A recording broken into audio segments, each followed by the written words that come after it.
What up guys, it's your boy Pro D and you're watching Chicken Breast TV, and I wanted to talk to you guys a little bit today about how to make your calves bigger.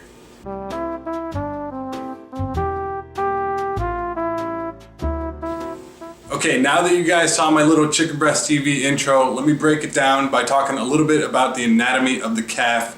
Let me find that picture. I think it's right here. Okay, so what you're looking at right now is the lateral and medial head of the gastrocnemius.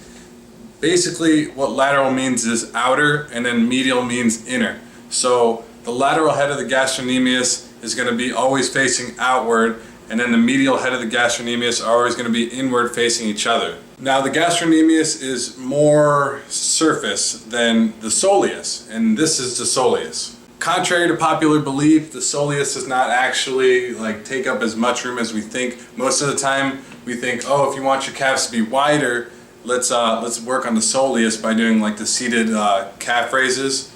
When in fact, if you look at this picture of the soleus, you're gonna see that it's actually more of a U than it is like a solid plate of muscle, and it lies underneath the gastrocnemius. Now most of the soleus, as you can see, is tendon. So really you can't really bulk up tendon.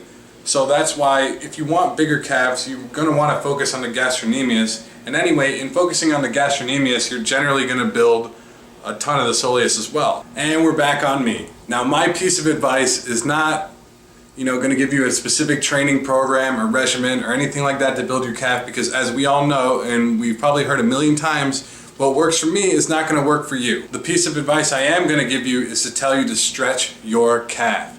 Now you're probably like, stretch your calf? I stretch my calf all the time. I don't have huge fucking calves.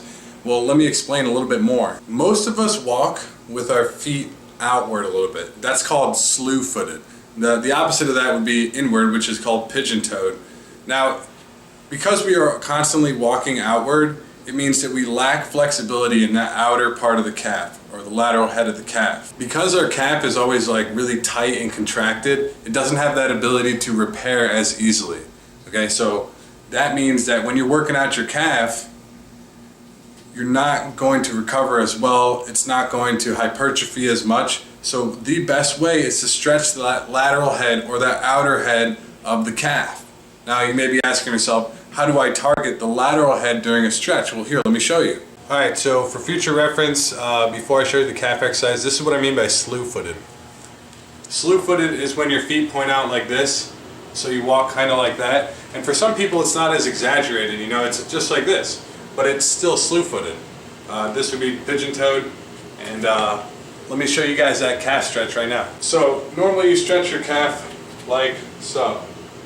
The only difference with this is I'm going to have you turn your feet in a little bit more when you really bend down and stretch that calf, and that's going to stretch this lateral head right here, or the outer head of the gastrocnemius. I don't know if you can see on my calf, but there's two heads. There's the outer head right here, the lateral head, that's the same thing, and then this is the medial head of the gastrocnemius, or the inner head. So I don't have the sickest calves, but I can give you guys some calf advice. Now what that's going to do is really give you that flexibility in that calf, which is going to increase your potential for growth on the side of your calf. So you guys have been trying to do work in the soleus and doing all that stuff. It's not the soleus, it's the lateral head of the gastrocnemius that you need to work. And when you build that flexibility, it's going to increase a lot and break you through whatever plateau you've been hitting as far as calf workouts. Also remember guys, the look of the calf comes down to genetics. A lot of it comes down to genetics. You can change a lot of the shape of your calf. You could work really hard and grow these sick, dense, ripped calves, but it's still your genetics. But that shouldn't stop you at all. Go out, do your thing, work hard, and you guys are going to be exactly where you want to be. I'm Pro D, and you're watching Chicken Breast TV. Like, comment, subscribe, and share. Later.